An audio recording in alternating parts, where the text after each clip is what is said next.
Vsi lepo pozdravljeni in dobrodošli v 4. videu serije Kje se skriva tvoja življenjska energija.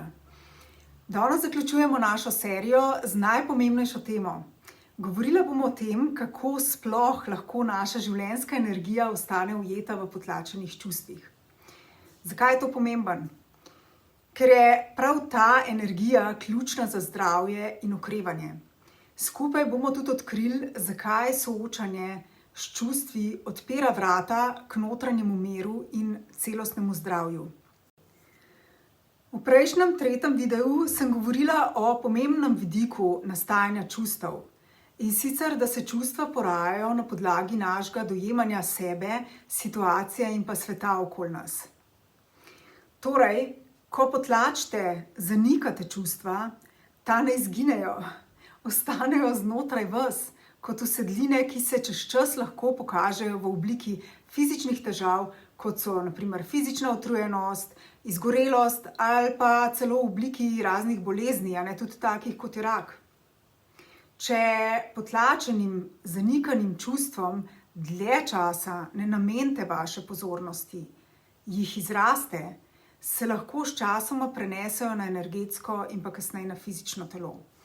In prav zato je pomembno, da se ne izogibate čustvom ali pa jih poskušate obvladovati, ampak da se z njimi soočite.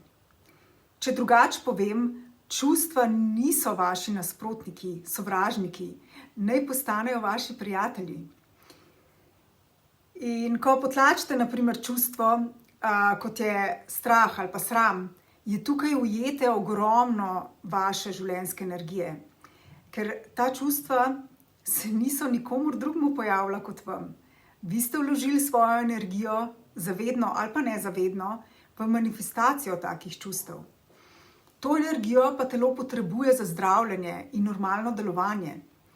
In je pač ne morete uporabiti, če jo ohranite v obliki strahu ali pa sramu. Pomislite, kolikokrat se znajdete v situaciji, ki se ponavlja večkrat. Ali pa, če imate občutek, kot da se vrtite v nekem krogu, ali pa kot da ste na avtopilotu. To je pač posledica teh nepredelanih čustev in prepričanj, kjer se držite ujete. Lahko imate ob tem tudi rečemo pogled ali pa občutek v življenju, kot da se nič nikamor ne premakne. Ampak seveda pot iz ujetosti vedno obstaja. Soočanje s čustvi ni boj. Gre za to, da se ustavite, jim prisluhnete in jih sprejmete. Tako kot če bi na primer prisluhnili otroku, ki kliče po pozornosti. Ko ga razumete, se pomiri in enako se zgodi s čustvi. Ko jih osvobodite, se sprosti tudi ujeta energija. Energija, ki vam pomaga, da se počutite bolj mirne, lahkotne in pa povezane s sabo. Soočanje na tak način vam omogoča drugačen pogled na življenje. Vse, kar dojemate danes, se lahko spremeni že v naslednjem trenutku. Potrebno je pa pač narediti prvi korak. Zakaj je to pomembno? Naj povzamem. Ker nedelujoči pogledi na življenje kot nekoristni koncepti ali pa prepričanja povzročajo ob nezavedanju določena čustva, ki ujamejo vašo življenjsko energijo. Ko ta prepričanja pa presežemo, lahko dostopamo do svojega pravega potenciala. V vas je neomejena energija, zaupanje in notranja moč. Sam dovolj si morate, da jo odkrijete. Odvedno je to v vseh nas. Ni potrebno preteči maratona, na primer, za to. Dobra novica, a ne? In evo, to je bil naš zadnji video serije Kje se skriva tvoja življenjska energija. Upam, da vam je celotna serija doprinesla k delčku pogleda v ozadje čustvenega dogajanja. Če imate kakršnokoli vprašanje, mi seveda lahko pišete na polona@karunaobjem.si. Če pa želite ta znanja poglobiti in jih izkusiti v praksi, vas vabim na delavnico Vpliv čustev na zdravje v času soočanja z rakom. Na njej bomo govorili še bolj poglobljeno o naravi čustev. Zakaj se zunaj stvari dogajajo kot se? Na primer, kako to, da nekateri zbolijo za rakom, drugi pa pač ne?